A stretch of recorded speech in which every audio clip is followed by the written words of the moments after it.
The Word of God is alive and powerful, sharper than any two-edged sword, piercing even to the dividing asunder of the soul and spirit, and of the joints and the marrow, and is a critic of the thoughts and intents of the heart. All Scripture is God-breathed and is profitable for doctrine, for reproof, for correction, for instruction in righteousness, that the man of God might be mature, thoroughly equipped unto all good works.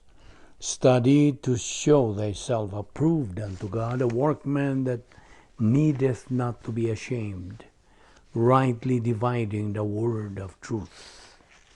Psalm 147:5. Great is our Lord, and of great power. His understanding is infinite. Psalm 8:3. When I consider thy heavens, the work of thy fingers, the moon and the stars, which thou hast ordained. Verse 4. What is man that thou art mindful of him, and the Son of Man that thou visitest him?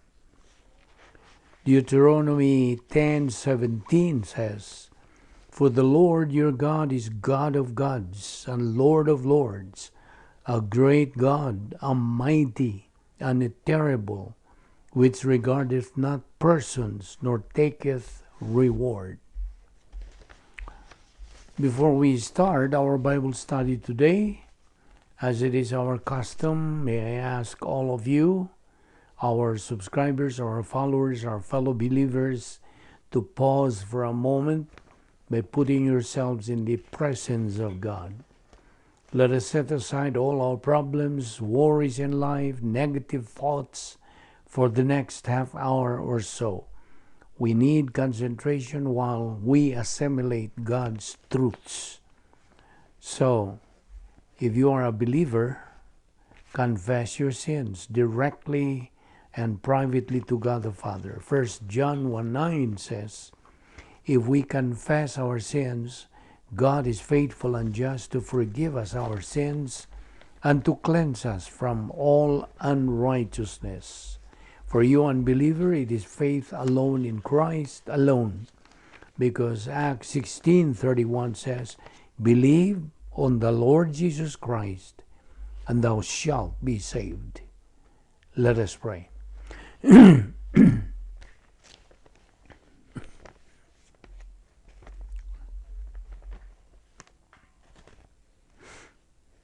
Father, we consider it a privilege to have the freedom and the opportunity of fellowshipping with you and your word.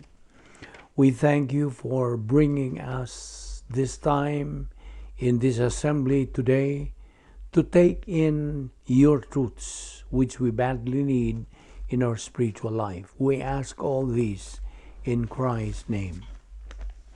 Amen. Welcome, everyone. Our fellow believers, our subscribers, our friends. We are still concentrated on our subject, God's plan. Okay, so let's continue today. Therefore, in order for man to learn and know who God is, it is for him necessary to study God's Word. So as he continues to do so, he eventually will be enlightened. In fact, it is the Holy Spirit who will enlighten him, not the one teaching here. No, it's God, the Holy Spirit, and convict him of that unbeliever's sins, his unrighteousness, and of the unpardonable sin. And if he uses the positive pole of his volition by realizing he needs a Savior, he believes in Christ as his Savior, and he gets saved instantaneously. He, at that moment that he got saved, he was using his faith, now energized, enlivened, and activated towards the right object for salvation, the Lord Jesus Christ.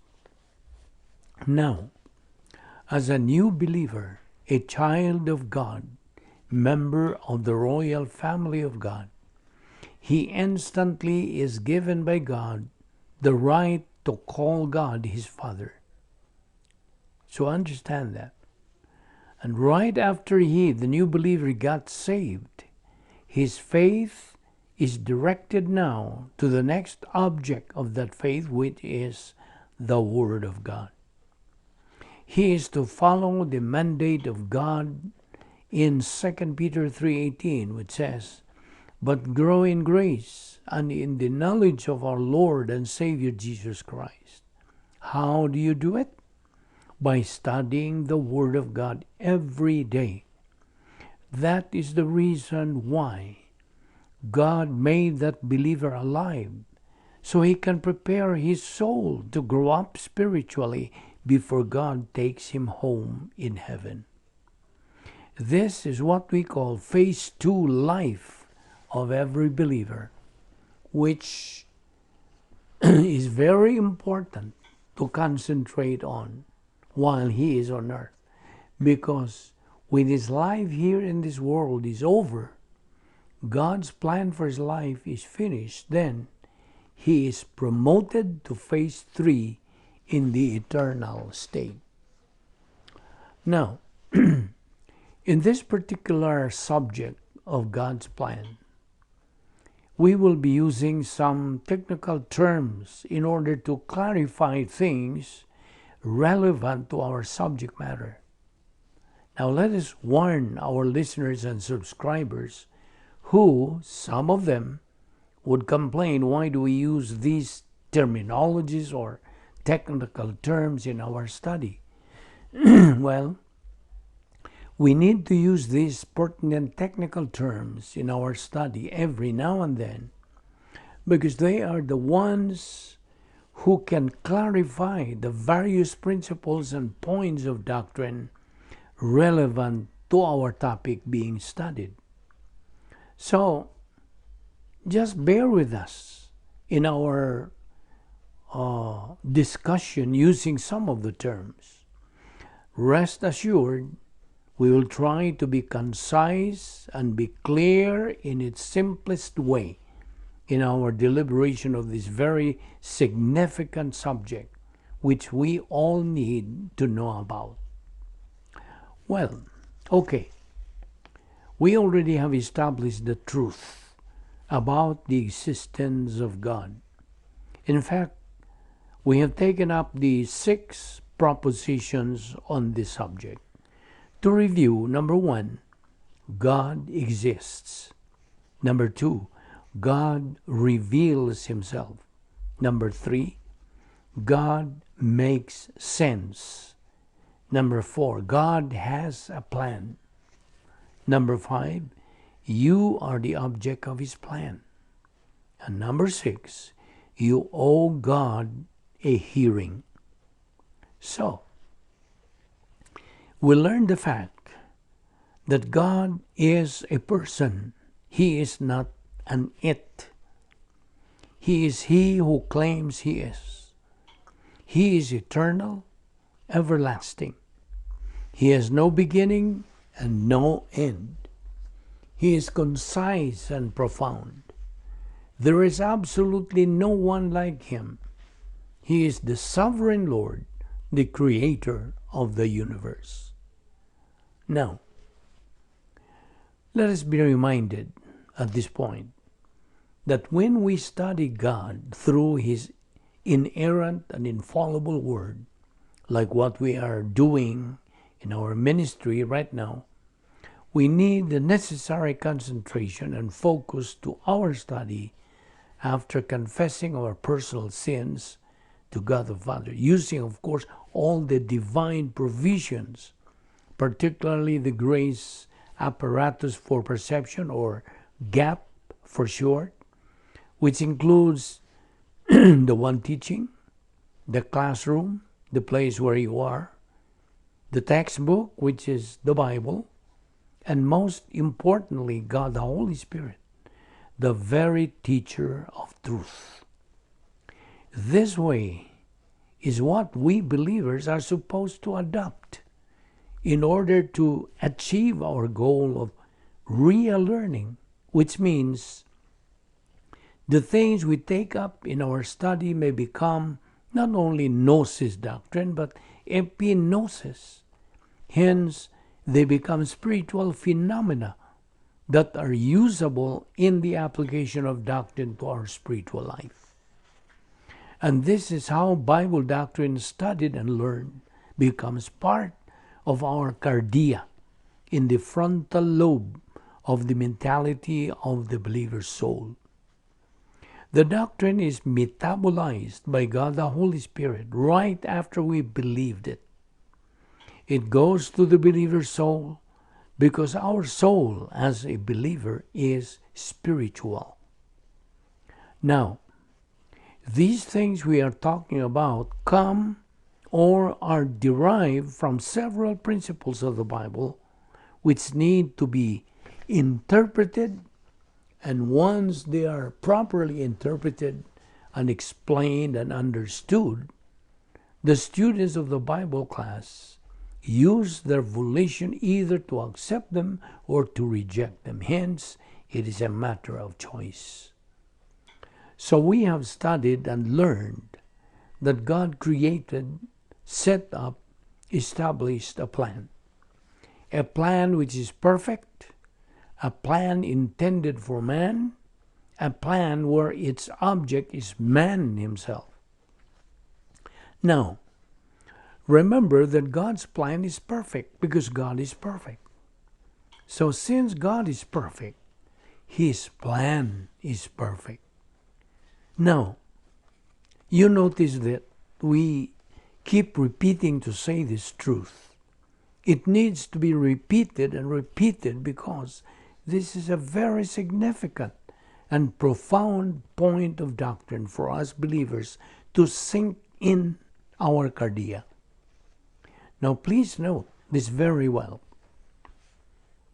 that we believers excuse me, are very much involved in the angelic conflict.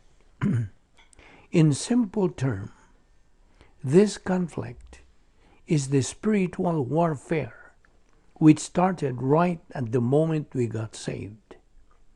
We knew from Bible doctrine that the very reason God created us and put us in this world is for us to function in our role in resolving this angelic conflict. That's why we touch on this subject, so we will be reminded that this warfare between the forces of Satan and the forces of God is very much alive. And we believers are given the role to resolve this conflict in order for God to prove and to show to Satan that he is a defeated enemy and God is the winner. Now may I ask you, fellow believer, do you know this doctrine? Or are you aware of our role as believers? As we reverse concentrate or recall this particular doctrine, this conflict all started when Lucifer, Satan's original name before he became arrogant and defied God's character, he challenged God by questioning God's fairness. Because he said, you created us, we, your creation, and you just threw us or cast us into the lake of fire just like that. So Lucifer now turned Satan because he was driven away by God from heaven because of Lucifer's pride. He became proud. Pride or arrogance then was Satan's main transgression against God. The sin of pride, therefore, is a deadly kind of sin that God is mandating us believers to beware of. So there goes another technical words, angelic conflict. Now, let us be reminded then of this particular word. Therefore, going back to God's plan, it is very tragic to see nowadays there are so many people who do not believe God or who do not believe in the existence of God. I have said this before and I'll say it again. If you do not believe in God or you don't believe in the existence of God, that doesn't change God. Why? Because God's existence, His being God, can never ever fade or nullify His being God. He exists forever. Understand that. Absolutely no one can change, can alter God. Malachi 3:6 says, I am the Lord, I change not. So to you who are listening to this Bible study right now, if you don't believe that God exists, listen. Do you know the reason why you are here in this world? Why you are still breathing? Why you are still alive? Do you know why you're going to die after your life on earth is finished? But is this all there is to life? That after you die, that's it? You will go out of existence? Or do you know that there is a reason why you are here and you are still alive? Do you know that? Do you know these things we're asking you? That you are made alive right now only to die and to be buried? No. You might philosophize by answering us, well, I will just try my best to live well. But how? Well, I'll do my best to struggle in life. Oh, okay. Good luck to you if that's your philosophy, because you know very well how hard life is. Worst, if you don't believe that there is a God. But get this. There is a reason, there is a purpose for your being here in this life. That is why we are studying the Bible. To know, to learn all these things that concern the exigencies of life. Most important of all, to know and to learn who and what God is. To know and to learn His plan for our life. And to be able to live a life of purpose, meaning, and with definition. In short, to be able to live a life well lived.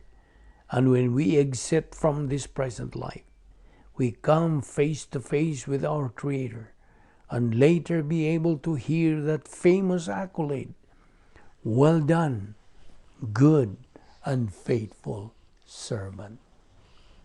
Let us pray. With your heads bowed and your eyes closed, we are going to spend the closing moments of our Bible study today addressed to those without Christ, without hope, and without eternal life. The Lord Jesus Christ does not want to see anyone drink the cup of judgment. And there's only one way not to drink of that cup. And that is to believe in the Lord Jesus Christ as Savior. The Scripture says, for God so loved the world that He gave His only uniquely born Son, that whosoever believeth in Him shall not perish, but have eternal life. Now how can that be? How can that so simple act of faith in which we receive salvation? Because God the Son, on the cross, received the imputation of all of our sins from God the Father.